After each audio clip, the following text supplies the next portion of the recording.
So yung warap mga kasilip, no, gagawa nga tayo ng ring para sa kabataan. Bali pagkatayuan natin to, magpapaliga tayo sa mga bata. Nakatambay nga rin pala si Tawewel dito. Si Kuya Amboy nga pala ang mag-assemble at gagawa ng palaruan ng kabataan. Okay, good.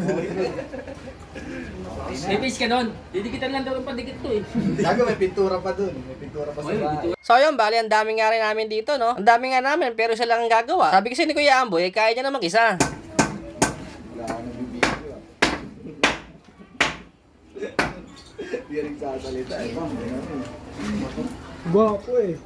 So yun, sabi ko nga, tulungan lang si Amboy para mabilis tayo matapos. Bali ginagawa nga nila rito yung poste. Ayan, tamang pokpok si Kuya Amboy natin dyan.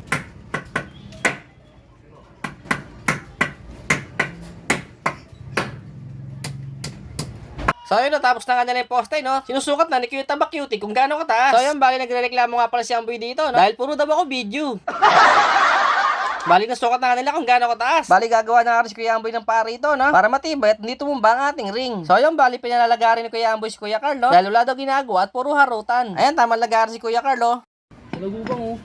Kasama to. Malaki pa Surot yun eh. O, diba? Sabi ko sa inyo, ang dami namin. Pero isa lang ang gumagawa. Puro kami mga taga-tanawan. Sabi kasi ni Kuya Amboy, siya nang bahala. Kaya kami, ito, tunga nga. Yan naman mga kapabalagin niya eh, no? Sabi nga ni Kuya Amboy, maglagari ka muna uli, Carl. Kaya yan, tama lagari na naman si Kuya Carl.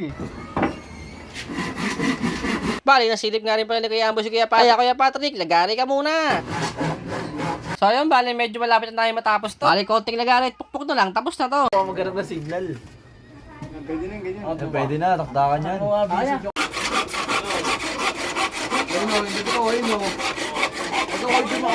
Bali, tapos na nga kami, tetayo na aming ring. Sabi ni Kuya Amboy, may kulang pa dyan. Hawak muna ni Kuya Patrick. So yun, bali, tapos na nga kami, no? At binigyan pa kami ng isang ring.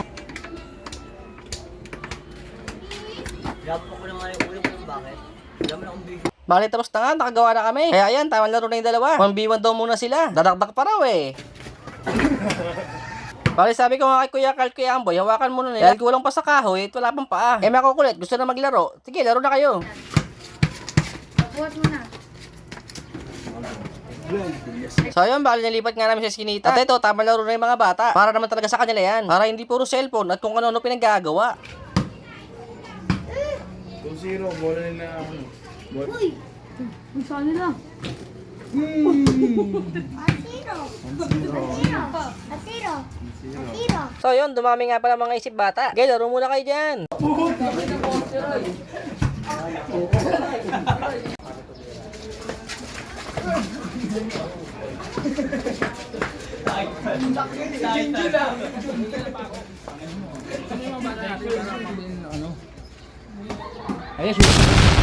Sa kasamaang palad, pinasira nila. Shoutout sa mga kapitbahay kong mababait. Sadyang may mga ganun talaga, hindi masaya sa mga mismong buhay nila. Hindi naman tayo nakakaperwisyo. Bagkus gumagawa pa nga tayo na ikakasaya ng mga bata.